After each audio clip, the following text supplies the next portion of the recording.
नमस्कार साथियों, क्या आपका भी यूपी ट्रिपल एससी लेखपाल का एग्जाम होने वाला है? तो मैं आपके लिए लेकर आ चुका हूं कंप्यूटर की क्लास। इस क्लास के अंदर हम कंप्यूटर के वो क्वेश्चन करेंगे जो आपके एग्जाम में सीधे सीधे पूछे आएंगे। यकीन मानिए, यदि आप ये प्रैक्टिस सेट डेली करते चलते हैं तो आपके एग्जाम में स्कोर बहुत अच्छा होने वाला है। आपके एग्जाम में 15 नंबर का कंप्यूटर आना है, तो यकीन मानिए यदि आप ये सारी क्लासेस प्रैक्टिस सेट के माध्यम से कर लेते हैं तो लगभग ज्यादा तो नहीं कहूंगा, लेकिन आप 11 से 13 नंबर तक अपने सिक्योर कर सकते हैं। क्योंकि जो आपका ऑफिशियल सिलेबस है, ऑफिशियल सिलेबस के अंतर्गत आपके जो भी क्वेश्चन बनेंगे उन सभी को मैं कराने वाला हूं। तो आपको एक भी दिन, एक भी क्लास, एक भी क्वेश्चन मिस नहीं करने हैं। यकीन मानिए यदि आप सारे क्वेश्चन डेली डेली देखते चलते हैं तो आपका कंप्यूटर बहुत अच्छी तरीके से मजबूत होने वाला है। आप यूपी प्लस एससी लेखपाल के अंतर्गत और अदर एग्जाम जैसे आप जूनियर असिस्टेंट की भी तैयारी कर रहे हैं तो उसके लिए भी ये क्लास इंपोर्टेंट होने वाली है। तो ऑफिशियल सिलेबस के अंतर्गत आपके ये सारे क्वेश्चन होंगे। तो चलिए शुरू करते हैं आज की क्लास का। हमारा क्वेश्चन नंबर 1 क्या पूछा गया है? क्वेश्चन नंबर 1, माइक्रोसॉफ्ट ऑफिस जो आपका एमएस ऑफिस होता है किस प्रकार के सॉफ्टवेयर का उदाहरण है? क्वेश्चन आपका बाई लैंग्वेज रहेगा, हिंदी और इंग्लिश में। What type of software is Microsoft office an example of? जो हमारा माइक्रोसॉफ्ट ऑफिस है आखिर ये किस प्रकार का सॉफ्टवेयर है? सिस्टम सॉफ्टवेयर है, यूटिलिटी सॉफ्टवेयर, एप्लीकेशन सॉफ्टवेयर या फर्मवेयर? तो यहाँ पर आपका ऑप्शन नंबर सी सही आंसर हो, क्योंकि जो हमारा माइक्रोसॉफ्ट ऑफिस है यह एक प्रकार का एप्लीकेशन सॉफ्टवेयर है।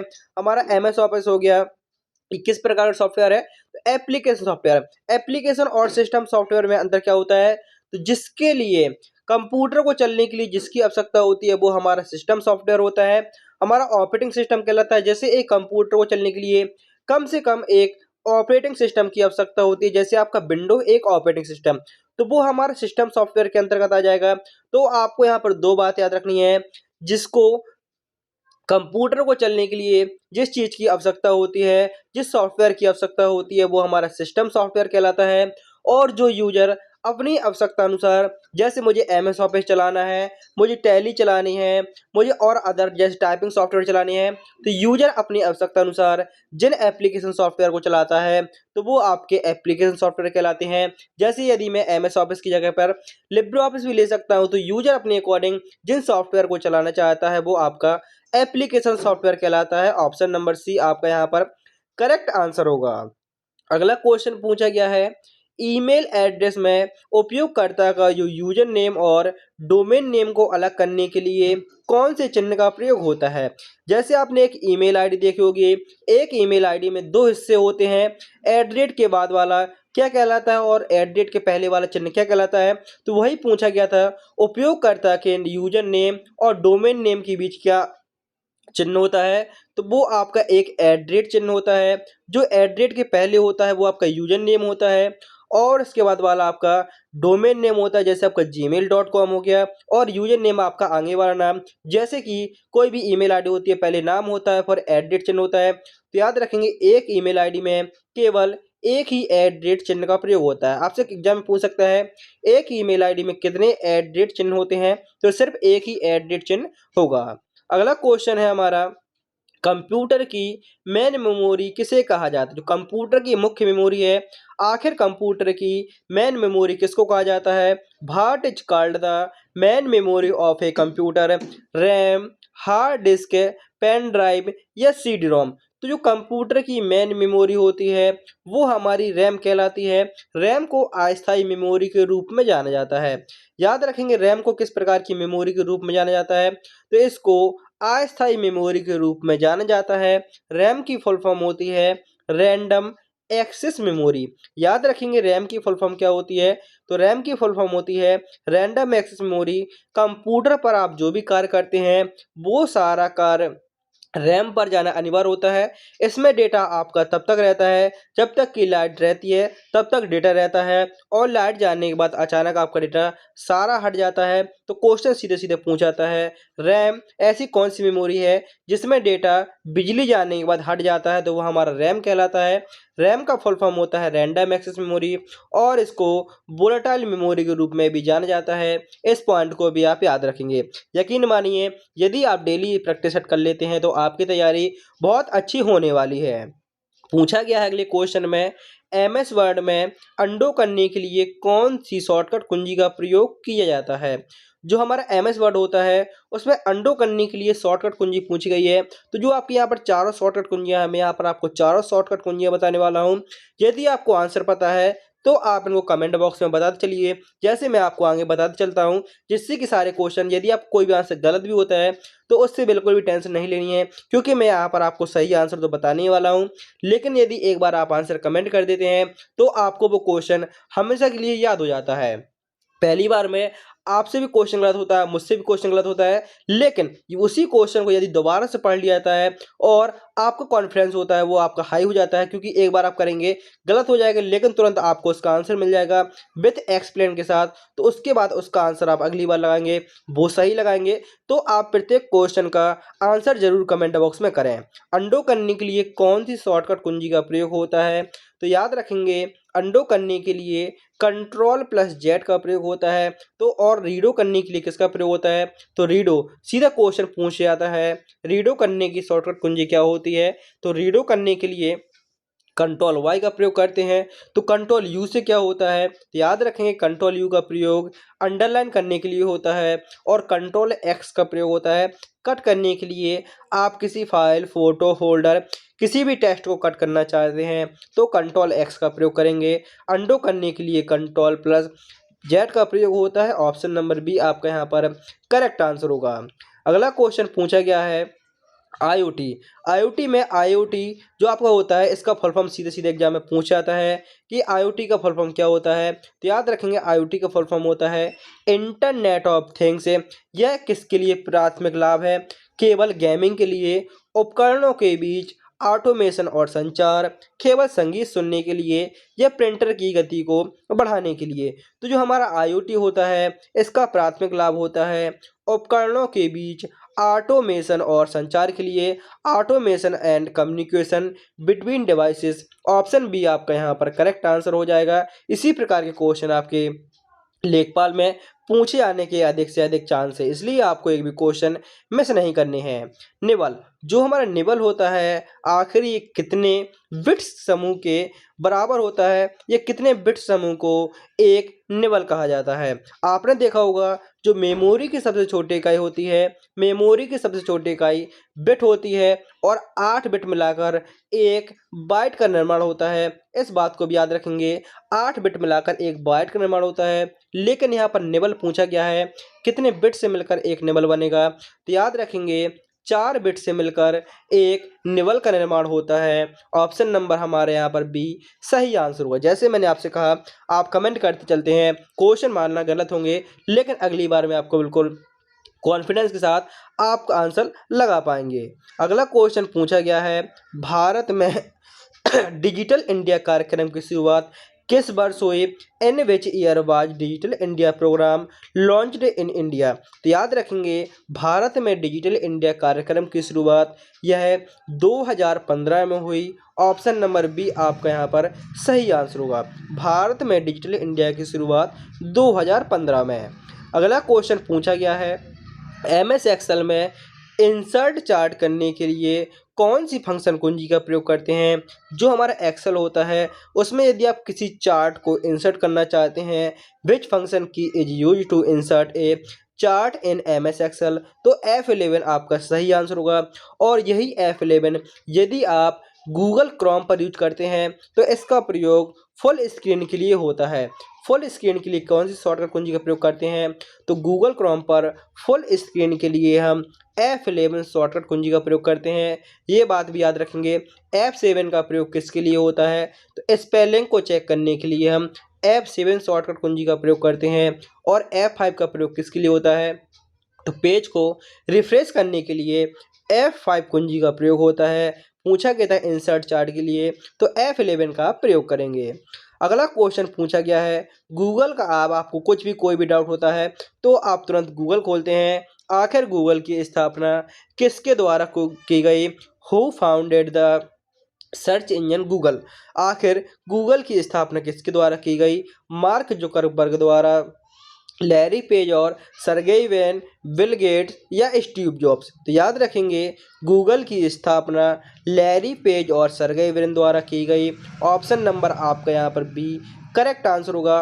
और इतना भी याद रखेंगे गूगल क्या है, तो गूगल हमारा एक सर्च इंजन है, जबकि गूगल क्रोम होता है वह एक प्रकार का वेब ब्राउज़र होता है और गूगल एक सर्च इंजन है। ऑप्शन नंबर बी आपका यहाँ पर सही आंसर होगा। और मार्क जुकरबर्ग द्वारा फेसबुक का आविष्कार किया गया था, इस पॉइंट को भी आप याद रखेंगे। और माइक्रोसॉफ्ट का आविष्कार बिल गेट्स और पॉल जी एलन द्वारा किया गया।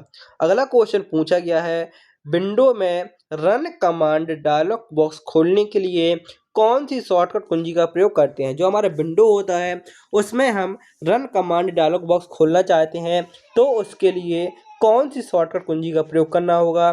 भाट is the shortcut key to open run dialog box in window. तो याद रखेंगे उसके लिए हम किसका प्रयोग करते हैं?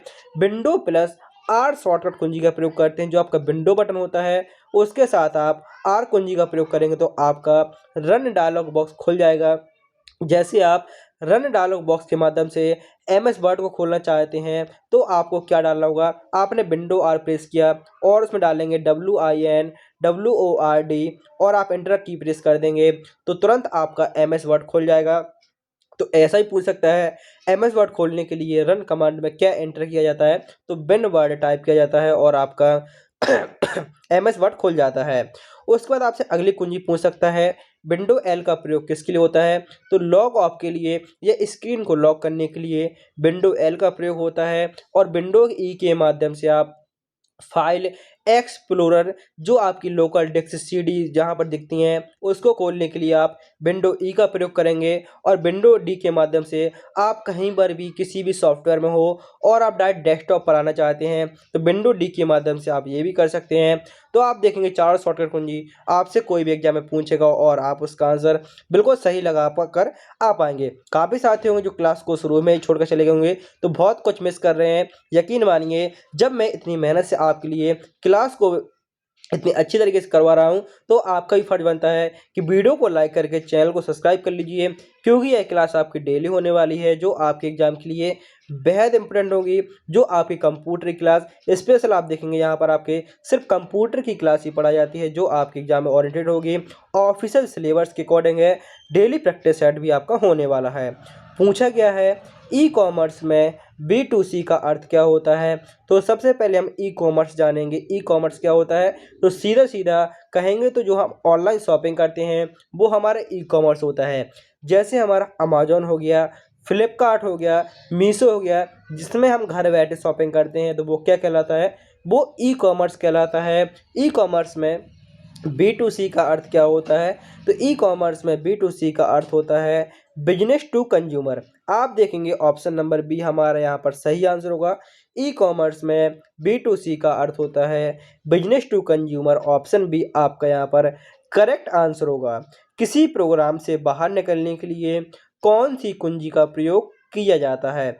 यदि आप किसी प्रोग्राम से बाहर निकलना चाहते हैं तो उसके लिए कौन सी इस कुंजी का प्रयोग किया जाता है? Which key is use to exit a program. तो आप किसी भी प्रोग्राम पर हैं और उससे बाहर आना चाहते हैं, जैसे आपने लिब्रे ऑफिस इम्प्रेस और MS पावर पॉइंट चलाया होगा, उसमें आपकी जब स्लाइड रन होती हैं और आप उन स्लाइड को बंद करना चाहते हैं कि हमारी स्लाइड आगे रन ना हो, या कोई पेज आपका रिफ्रेश हो रहा है उसको आप कट करना चाहते हैं कि इसके आगे रिफ्रेश ना हो, तो आप कौन सी कुंजी का प्रयोग करेंगे? तो जो कीबोर्ड की पहली कुंजी एस्केप कुंजी होती है आप इसको प्रेस कर देते हैं तो वहीं से आपका रीलोड होना बंद हो जाता है, प्रोग्राम से बाहर आ जाते हैं। तो आंसर होगा ऑप्शन नंबर ए। किसी प्रोग्राम से बाहर निकलने के लिए किस कुंजी का प्रयोग होता है? तो एस्केप कुंजी का प्रयोग होता है। ऑप्शन नंबर ए हमारे यहाँ पर करेक्ट आंसर होगा। अगला क्वेश्चन पूछा गया है, URL का पूर्ण रूप क्या होता है? जो URL होता है आखिर इसका फुल फॉर्म क्या होता है? Stand for URL। इस प्रकार से पूछ सकता है कि URL का फुल फॉर्म क्या होता है। फुल फॉर्म विथ मीनिंग के आप याद करेंगे, कोई भी फुल फॉर्म को आप डायरेक्ट याद ना करके विथ मीनिंग याद करेंगे। जैसे कि URL का फुल फॉर्म होता है यूनिफॉर्म, UNIFORM। यूनिफॉर्म आप देखेंगे आपके दो ऑप्शन में है तो दो ऑप्शन आपके वैसे ही कट गए। यूनिफॉर्म रिसोर्स होता है तीसरा ऑप्शन जी कट जाएगा और इस प्रकार से आप ऑप्शन एलिमिनेट करके इसका आंसर सही लगा पाएंगे। इसलिए मैं कह रहा हूं कि आप जो फुल फॉर्म याद करेंगे विथ मीनिंग याद करेंगे, क्योंकि आपकी एग्जाम में सीधे सीधे भी 2 से 3 फुल फॉर्म पूछ जाने के अधिक से अधिक चांस हैं। पहला माइक्रो प्रोसेसर कौन सा था? आप देखेंगे जो पहला माइक्रो प्रोसेसर पूछा गया है, आप इतना जानते हैं, नहीं जानते तो मैं आपको बता देता हूँ। कंप्यूटर की टोटल 5 पीढ़ियाँ हुई हैं। यदि आप को किसी भी क्वेश्चन में कोई भी डाउट होता है तो आप हमसे कमेंट बॉक्स में पूछ सकते हैं और आप टेलीग्राम ग्रुप पर ज्वाइन हो जाइए, जहां पर आपको इसका फ्री पीडीएफ मिल जाएगा और जो आपके डाउट होंगे वो टेलीग्राम ग्रुप के साथ आपके इसी क्लास में जो आप कमेंट करेंगे, कमेंट का रिप्लाई आपका ज़रूर दिया जाएगा। जो भी डाउट होगा आपके कमेंट बॉक्स में उसका क्लियर करने का पूरा प्रयास किया जाएगा। और यदि आप चाहते हैं कि आपके जो सारे चैप्टर हैं उन चैप्टरों के क्वेश्चन करवाने चाहिए तो आप कमेंट बॉक्स में बता सकते हैं, अन्यथा आपके प्रैक्टिस सेट डेली चल ही रहे हैं जो आपके एग्जाम ओरिएंटेड हैं। माइक्रो प्रोसेसर कौन सा था? प्रथम माइक्रो प्रोसेसर कौन सा था? क्या इंटेल 4000 था, इंटेल 8080, पेंटियम या एडीएम 100? तो याद रखेंगे जो हमारा पहला माइक्रो प्रोसेसर था आखिर वो कौन सा था? तो वो था हमारा इंटेल 4004 माइक्रो प्रोसेसर। जो मैंने बताया कंप्यूटर की टोटल कितनी पीढ़ियां हैं? कंप्यूटर की टोटल 5 पीढ़ियां हैं। तो याद रखेंगे पांचों पीढ़ियों में से एक पीढ़ी में माइक्रो प्रोसेसर का प्रयोग हुआ तो वो कौन सी पीढ़ी है? तो याद रखेंगे पहली पीढ़ी में वैक्यूम ट्यूब का प्रयोग हुआ, दूसरी पीढ़ी में ट्रांजिस्टर का प्रयोग हुआ, तीसरी पीढ़ी में आईसी चिप का प्रयोग हुआ, चौथी पीढ़ी में माइक्रो प्रोसेसर। सीधा सीधा क्वेश्चन पूछेगा कंप्यूटर की कौन सी पीढ़ी में माइक्रो प्रोसेसर का यूज हुआ, तकनीक का प्रयोग हुआ? तो वो कंप्यूटर की चौथी पीढ़ी कहलाएगी जिसमें माइक्रो प्रोसेसर तकनीक का प्रयोग हुआ। और कंप्यूटर की पांचवी पीढ़ी में एआई आर्टिफिशियल इंटेलिजेंस तकनीक का प्रयोग हुआ। इस प्रकार से आपने 5 जनरेशन को अच्छे से याद किया।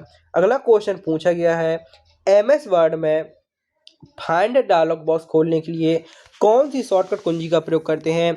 यदि आप एमएस वर्ड में फाइंड डायलॉग बॉक्स खोलना चाहते हैं तो उसके लिए आपको कौन सी शॉर्टकट कुंजी का प्रयोग करना होगा? तो याद रखेंगे एमएस वर्ड में फाइंड डायलॉग बॉक्स खोलने के लिए कंट्रोल एफ का प्रयोग होता है। तो कंट्रोल एच, जी और जे का प्रयोग किसके लिए होता है? तो हम इन सभी को भी जानेंगे। कंट्रोल एच का प्रयोग होता है रिप्लेस करने के लिए।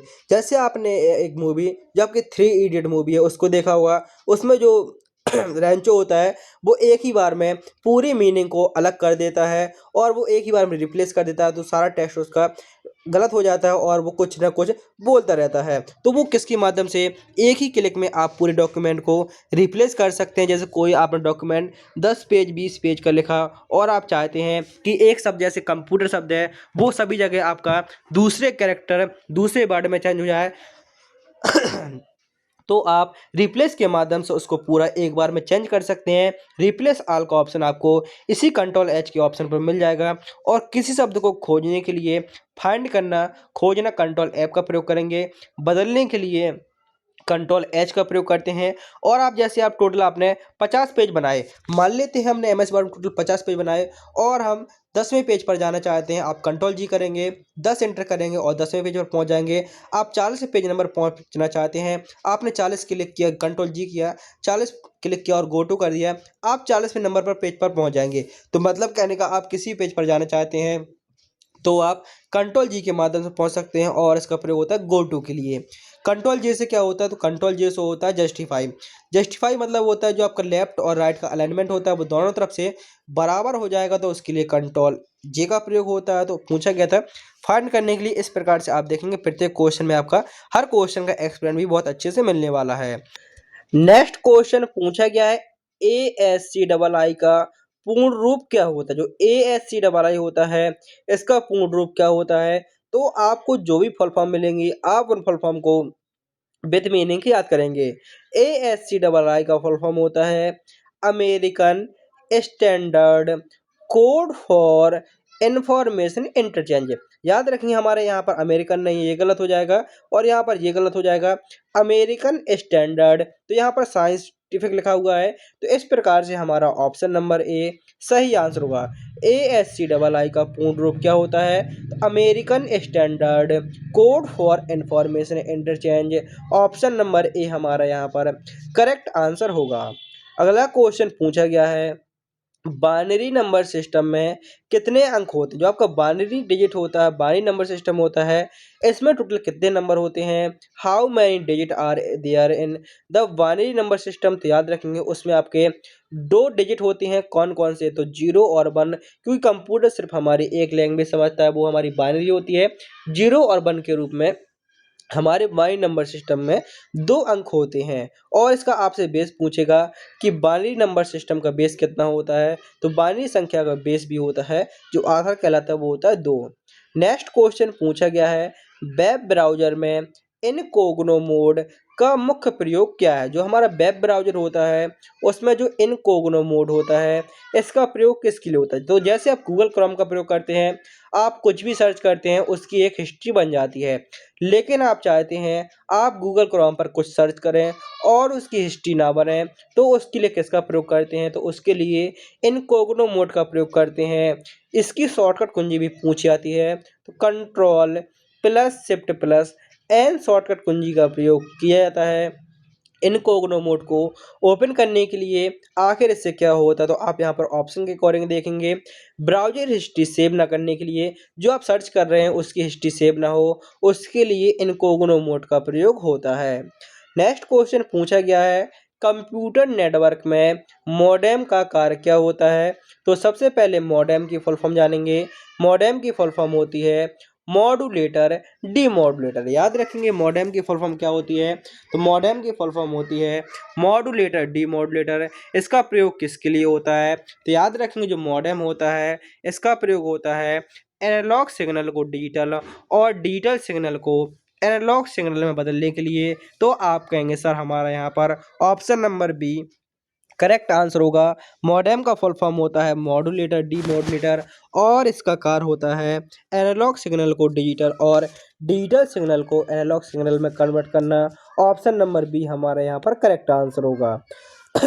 अगला क्वेश्चन पूछा गया है, इनमें से कौन सा इनपुट डिवाइस नहीं है? निम्नलिखित में से कौन सा एक इनपुट डिवाइस नहीं है? तो याद रखेंगे कीबोर्ड क्या है? कीबोर्ड और माउस हो गया और प्रिंटर हो गया, स्पीकर हो गया। जो हमारा कीबोर्ड, माउस और स्कैनर, ये तीनों ही हमारे इनपुट डिवाइस हैं। पूछा गया है इनपुट डिवाइस नहीं है, तो वो हमारा ऑप्शन नंबर डी होगा, क्योंकि जो प्लॉटर है वह एक प्रकार का आउटपुट डिवाइस है। इनपुट और आउटपुट में अंतर क्या होता है? तो जिसके माध्यम से हम कंप्यूटर को आदेश निर्देश ऑर्डर देते हैं, वो हमारी इनपुट डिवाइस कहलाते हैं। जैसे कि आपने देखा माउस हो गया, कीबोर्ड हो गया, स्कैनर हो गया, ये हमारे इनपुट डिवाइस होते हैं। अगला क्वेश्चन पूछा गया है, विंडो में टास्क मैनेजर खोलने के लिए कौन सी शॉर्टकट कुंजी का प्रयोग करते हैं? यदि आप विंडो ऑपरेटिंग सिस्टम में टास्क मैनेजर को खोलना चाहते हैं, तो कौन सी शॉर्टकट कुंजी का प्रयोग करना होगा? Which shortcut key is used to open task manager in window operating system? तो याद रखेंगे उसके लिए हम control plus shift plus escape shortcut कुंजी का प्रयोग करते हैं। हमारा यहाँ पर option number B correct answer होगा। यदि आप अपने कंप्यूटर को शट डाउन करना चाहते हैं, बंद करना चाहते हैं, तो उसके लिए हम आल्ट प्लस F4 का प्रयोग करेंगे। शट डाउन करने के लिए आल्ट प्लस F4 का प्रयोग करते हैं। ऑप्शन नंबर हमारे यहाँ पर बी सही आंसर होगा।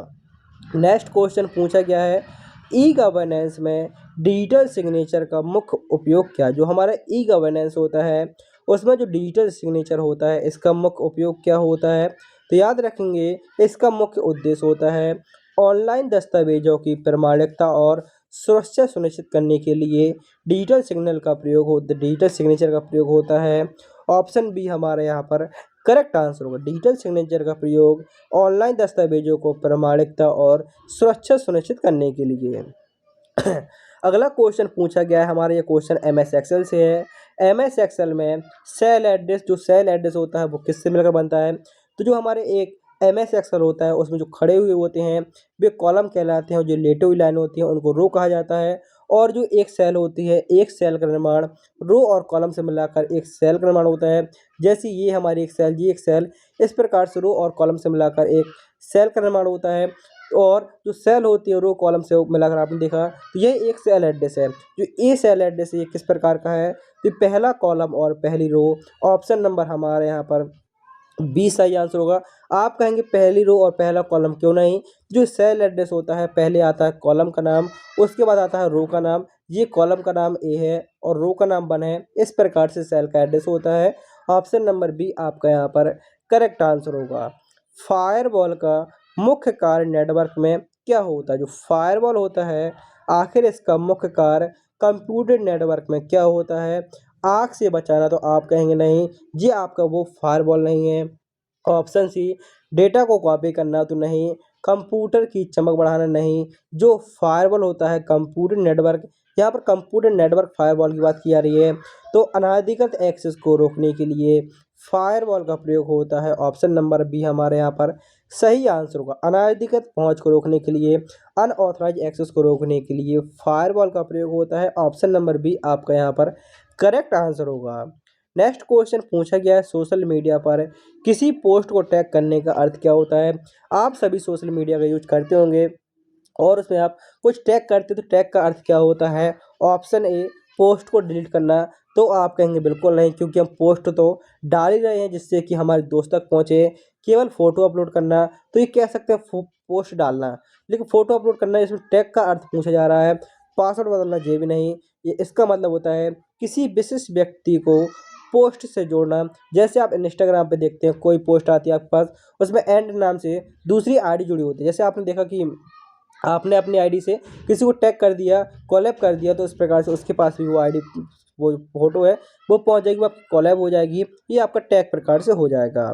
नेक्स्ट क्वेश्चन पूछा गया है, वर्म और वायरस में मुख्य अंतर क्या होता है। जो वर्म और वायरस होते हैं आखिर दोनों में मुख्य अंतर क्या होता है, तो याद रखेंगे जो वर्म और वायरस होते हैं, what is the main difference between worm and virus. तो याद रखेंगे जो वर्म होता है बिना किसी मानवीय हस्तक्षेप के खुद की कॉपी करके फैला लेता है। जो वर्म होता है ये ऑटोमेटिकली फैलता है, ये खुद की स्वयं से कॉपी करता रहता है और सिस्टम पर ये एक से बहुत सारे हो जाते हैं, स्वयं की कॉपी करता है। वर्म होता है बिना किसी मानवीय हस्तक्षेप के नेटवर्क में खुद को फैला लेता है, वो आपका वर्म कहलाता है। ऑप्शन बी आपका यहाँ पर करेक्ट आंसर है। नेक्स्ट क्वेश्चन पूछा गया है, एमएस वर्ड में पेज ब्रेक करने के लिए कौन सी शॉर्टकट कुंजी का प्रयोग करते हैं। पेज ब्रेक मतलब होता है जैसे आपका ये पूरा, ये मैंने एक पेज ले लिया और ये मेरा 2 पेज और यहाँ से तीसरा पेज, 3 पेज ले लिए मैंने। मेरा कर्सर वर्तमान में मान लेता हूँ, कर्सर मेरा यहाँ पर है और ये मेरा कर्सर है। मैंने कंट्रोल के साथ जैसे एंटर बटन प्रेस किया तो मेरा कर्सर नया पेज में आ जाएगा। ये होता है पेज ब्रेक। मैं जहाँ पर भी हूँ मेरा पेज कितना ही बचा रहेगा, जहाँ पर भी मैं कंट्रोल एंटर कर दूंगा वहीं से मेरा एक नया पेज पर कर्सर आ जाएगा। तो पेज ब्रेक करने के लिए कंट्रोल प्लस एंटर शॉर्टकट कुंजी का प्रयोग होता है। ऑप्शन नंबर बी आपका यहाँ पर करेक्ट आंसर होगा। नेक्स्ट क्वेश्चन पूछा गया है, डार्क वेब का प्रयोग करने के लिए विशेष रूप से किस ब्राउज़र का प्रयोग होता है। यदि आप डार्क वेब का प्रयोग करना चाहते हैं तो विशेष रूप से किस प्रकार के ब्राउज़र का प्रयोग होता है। जैसे आप देखेंगे नॉर्मली आप कुछ भी सर्च करते हैं, कुछ भी चलाते हैं तो आप गूगल क्रोम पर कर सकते हैं, लेकिन डार्क वेब मतलब जो आपके इंडिया में बैन है फिर भी आप उसको चलाना चाहते हैं, तो उसके लिए आपको कौन से प्रकार के ब्राउज़र का प्रयोग करना होगा। तो ऑप्शन आपका यहाँ पर सी सही आंसर होगा। टॉर ब्राउज़र होता है डार्क वेब के लिए, जो डार्क वेब होता है उसके लिए टॉर ब्राउज़र का प्रयोग होता है। अगला क्वेश्चन पूछा गया है, ईमेल में स्पैम फ़ोल्डर का महत्व क्या होता है। जो ईमेल होता है आखिर उसमें जो स्पैम फ़ोल्डर होता है इसका महत्व क्या होता है। What is the important of spam folder in email. महत्वपूर्ण ईमेल को रखने के लिए क्या इसका प्रयोग होता है, तो आप कहेंगे नहीं। मेल भेजने के लिए एसएमटीपी प्रोटोकॉल का प्रयोग होता है। पासवर्ड सुरक्षित रखने के लिए नहीं, क्योंकि जो हमारा स्पैम फोल्डर होता है इसमें अवांछित या विज्ञापनों वाले संदेश को अलग करने के लिए होता है। फिल्टर अनवांटेड प्रमोशनल मैसेज, मतलब कहने का जो आपके पास प्रमोशनल वाले मैसेज आते हैं जिनको आपकी आवश्यकता भी नहीं होती फिर भी वो आते हैं, तो हमारे अवांछित मेल होते हैं जो हमारे स्पैम फोल्डर में चले जाते हैं ऑटोमेटिकली फिल्टर होकर। अगला क्वेश्चन पूछा गया है, कंप्यूटर साक्षरता के क्षेत्र में GUI का अर्थ क्या होता है? तो याद रखेंगे जो हमारा कंप्यूटर साक्षरता के क्षेत्र में GUI होता है, सीधे सीधे यहाँ पर GUI का फुल फॉर्म पूछा रहा है, ग्राफिकल यूजर इंटरफेस। GUI का फुल फॉर्म क्या होता है? तो GUI का फुल फॉर्म होता है ग्राफिकल यूजर इंटरफेस। और आपसे पूछ सकता है कंप्यूटर साक्षरता दिवस कब मनाते हैं? तो कंप्यूटर साक्षरता दिवस 2 दिसंबर को मनाया जाता है। कंप्यूटर साक्षरता दिवस कब मनाया जाता है? तो कंप्यूटर साक्षरता दिवस प्रत्येक वर्ष 2 दिसंबर को मनाया जाता है। ये क्वेश्चन भी आप याद रखेंगे। अगला क्वेश्चन है यूपीआई लेन देन की दैनिक सीमा, दैनिक लिमिट कितनी निर्भर होती है? यदि आप यूपीआई के माध्यम से ट्रांसफ़र करते हैं तो आप एक दिन में कितने रुपए अधिक से अधिक ट्रांसफ़र कर सकते हैं? तो याद रखेंगे कम से कम और अधिक से अधिक कितने रुपए ट्रांसफ़र, तो कम से कम तो आप 1 रुपये भी ट्रांसफ़र कर सकते हैं, लेकिन अधिक से अधिक आप एक दिन में 1 लाख रुपए तक का ट्रांजेक्शन कर सकते हैं। 1 लाख में वेरी वाई बैंक जो आपका यूपीआई के माध्यम से करेंगे 1 लाख रुपए तक का आप कर सकते हैं एक दिन पेमेंट। और यूपीआई का फुल फॉर्म क्या होता है? Unified payment interface. याद रखेंगे यूपीआई का फुल फॉर्म क्या होता है? यूनिफाइड पेमेंट इंटरफेस, ये इसका फुल फॉर्म होता है। वीडियो को सभी साथियों में जरूर शेयर करते आइए यदि अभी तक नहीं किया है, और चैनल को सब्सक्राइब जरूर कर लें। MS पावर पॉइंट में स्लाइड शो को शुरू करने के लिए किसका प्रयोग करते हैं? तो मैंने अभी आपको एक शॉर्टकट कुंजी बताई थी जो आपकी स्लाइड शो से ही संबंधित थी, कि जो आपकी स्लाइड चलती हैं आप उनसे बाहर आना चाहते हैं, स्लाइड शो से बाहर आने के लिए किसका प्रयोग करते हैं? तो आप कहेंगे सर हम एस्केप कुंजी का आपने प्रयोग बताया था। स्लाइड शो से बाहर आने के लिए एस्केप कुंजी का प्रयोग होता है, लेकिन जो स्लाइड से हम बाहर आ रहे हैं उससे पहले हमें स्लाइड को चलाना होगा। तो स्लाइड को शुरू करने के लिए, स्लाइड शो को शुरू करने के लिए किसका प्रयोग होता है? तो उसके लिए F5 का प्रयोग होता है। ऑप्शन नंबर हमारे यहाँ पर सी सही आंसर होगा। और एक कुंजी बहुत ज़्यादा बार पूछ जाती है आपकी, जब में पूछी जाएगी सीधे सीधा कि हेल्प करने के लिए कौन सी कुंजी का प्रयोग करते हैं? तो हेल्प के लिए F1 कुंजी का प्रयोग होता है। कहीं पर भी आपको हेल्प चाहिए और आप F1 कुंजी प्रेस करते हैं तो हेल्प के लिए F1 का प्रयोग होता है। कैश मेमोरी कहाँ स्थित होती है? जो कैश मेमोरी होती है आखिर ये कहाँ स्थित होती है? Where is cache memory located? Hard disk में। आप कहें कीबोर्ड में तो ये हो ही नहीं सकती है। मॉनिटर नहीं, क्योंकि जो मॉनिटर आपकी नॉर्मल स्क्रीन होती है, हार्ड डिस्क में भी नहीं स्टोर होती है। जो कैश मेमोरी होती है यह CPU और रैम के बीच स्थित होती है, between CPU and RAM. CPU का फुल फॉर्म सभी जानते हैं, सेंट्रल प्रोसेसिंग यूनिट होता है, और रैम का फुल फॉर्म होता है रैंडम एक्सेस मेमोरी। इन दोनों के बीच हमारी कैश मेमोरी होती है, और यह हमारी एक प्रकार की अस्थायी मेमोरी होती है, और इसका कार्य होता है तेजी से प्रोसेस करना। अगला क्वेश्चन पूछा गया है वेब ब्राउज़र में बुक मार्क का प्रयोग होता है। जो वेब ब्राउज़र होता है आखिर इसमें बुक मार्क का प्रयोग किसके लिए होता है? तो आप क्वेश्चन को पहले अच्छे से पढ़ेंगे तो आपको क्वेश्चन में ही उसका आंसर समझ में आएगा। बुक मार्क कहीं ना कहीं से किसी चीज़ को मार्क करने की कोशिश की जा रही है, चिन्हित करने की बात की जा रही है। तो बुक मार्क मतलब होता है पसंदीदा वेबसाइट के लिंक को भविष्य के लिए सुरक्षित करना, जिससे कि आप अगली बार वहाँ तक आएँ तो आपको वो चीज़, वो वेबसाइट, वो लिंक सीधे देखने को मिल जाए। तो आप उसके लिए बुक मार्क का प्रयोग करेंगे। पसंदीदा वेबसाइट के लिंक को भविष्य के लिए सुरक्षित करना बुक मार्क कहलाता है। ऑप्शन नंबर हमारे यहाँ पर बी करेक्ट आंसर होगा। SATA शब्द का संबंध कंप्यूटर के किस भाग से? जो हमारा साटा होता है आखिर इसका संबंध किससे है? तो याद रखें जो SATA होता है इसका संबंध हमारे हार्ड डिस्क और SSD से है। मतलब कहने का जो आपकी SSD होती है सॉलिड स्टेट ड्राइव, और जो हार्ड डिस्क होती है उसी से संबंधित है।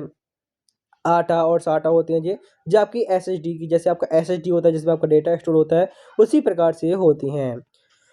नेक्स्ट क्वेश्चन पूछा गया है इंटरनेट बैंकिंग में नेफ्ट का पूरा नाम क्या होता है? जो हमारी इंटरनेट बैंकिंग होती हैं आखिर इसमें जो नेफ्ट होता है, नेफ्ट का पूर्ण रूप क्या होता है? तो याद रखेंगे जो नेफ्ट होता है, नेफ्ट का फुल फॉर्म होता है नेशनल इलेक्ट्रॉनिक फंड ट्रांसफ़र। आप देखेंगे यहाँ पर नेशनल नहीं है तो ये ऑप्शन गलत हो जाएगा, यहाँ पर नेशनल नहीं ये ऑप्शन गलत हो जाएगा। नेशनल इलेक्ट्रॉनिक, आप देखेंगे इलेक्ट्रॉनिक हमारे 3 ऑप्शन पे है, लेकिन यहाँ पर इकोनॉमिक्स है। ये क्वेश्चन भी आंसर, ये ऑप्शन भी हमारा गलत हो जाएगा। इस प्रकार से ऑप्शन नंबर ए हमारे यहाँ पर सही आंसर होगा। नेफ्ट का फुल फॉर्म होता है national electronic fund transfer. Option A आपका यहाँ पर करेक्ट आंसर होगा। कंप्यूटर में डिफ्रेगमेंटेशन प्रक्रिया का उद्देश्य क्या होता है? कंप्यूटर में जो डिफ्रेगमेंटेशन होता है, इस प्रक्रिया का उद्देश्य होता है डिस्क पर डेटा को व्यवस्थित करना ताकि एक्सेस गति बढ़ सके। मतलब कहने का डिस्क पर डेटा को व्यवस्थित करना ताकि एक्सेस गति बढ़ सके। इस प्रकार से आपका यहाँ पर option number B correct answer होगा। अगला क्वेश्चन पूछा गया है, सोशल मीडिया प्लेटफॉर्म जो आपका इंस्टाग्राम है, आप सभी अच्छे से इसको यूज करना जानते हैं। इसका स्वामित्व वर्तमान में किसके पास है? हु करेंटली ऑनर, वर्तमान में इंस्टाग्राम का ऑनर कौन है? गूगल है, माइक्रोसॉफ्ट है, फेसबुक मेटा है या एप्पल है? तो याद रखेंगे सोशल मीडिया प्लेटफॉर्म जो इंस्टाग्राम है जिसमें आप रील पोस्ट बनाते हैं, तो उसका वर्तमान मालिक आपका मेटा है। ऑप्शन नंबर सी हमारे यहाँ पर करेक्ट आंसर होगा। एमएस वर्ड में फॉर्मेट पेंटर का प्रयोग किसके लिए होता है? जो एमएस वर्ड होता है उसमें जो फॉर्मेट पेंटर होता है उसका प्रयोग किसके लिए होता है? तो याद रखेंगे एमएस वर्ड में फॉर्मेट पेंटर का प्रयोग होता है जैसे कि आप चाहते हैं, जैसे मैंने यहाँ पर कुछ भी लिखा है, जैसे यहाँ पर ये लिखा हुआ है, मैंने इसको बोल्ड कर दिया, इटैलिक कर दिया और उनका साइज बढ़ा दिया और मैं चाहता हूँ यही डिज़ाइन मेरी नीचे वाले पे आ जाए, तो मैं यहाँ से फॉर्मेट पेंटर के माध्यम से इसको कॉपी करूँगा और यहाँ पर उसको पेस्ट कर दूँगा। तो यही चीज़ है कि मतलब कहने का एक टेक्स्ट की फॉर्मेटिंग दूसरे टेक्स्ट पर लागू करना। ऑप्शन बी आपका यहाँ पर करेक्ट आंसर होगा। Apply formatting from one text to another, option B आपका करेक्ट आंसर। नेक्स्ट क्वेश्चन और आज की क्लास का अंतिम क्वेश्चन, ब्लूटूथ तकनीक की रेंज आमतौर पर कितनी होती है? जो हमारा ब्लूटूथ होता है आखिर इसकी आमतौर पर रेंज कितनी होती है? तो इसकी रेंज होती है हमारी 10 मीटर से 100 मीटर तक और अधिकतर आपकी 10 मीटर तक ही मानी जाती है जो नॉर्मली। तो ऑप्शन नंबर बी आपका यहाँ पर सही आंसर होगा। इस प्रकार से आपने आज की क्लास के सारे क्वेश्चन कंप्लीट किए। उम्मीद करता हूँ कि आपको वीडियो पसंद आया होगा। आपको किसी भी क्वेश्चन में किसी प्रकार का कोई भी डाउट होता है तो आप कमेंट बॉक्स में पूछ सकते हैं। यदि आपने अभी तक चैनल को सब्सक्राइब नहीं किया है तो चैनल को सब्सक्राइब करके वीडियो को सभी साथियों में ज़रूर शेयर करें जिनका भी लेखपाल का एग्जाम होने वाला है। मिलते हैं हम अपने अगली नेक्स्ट शानदार क्लास में। जब तक के लिए जय हिंद, जय भारत, वंदे मातरम।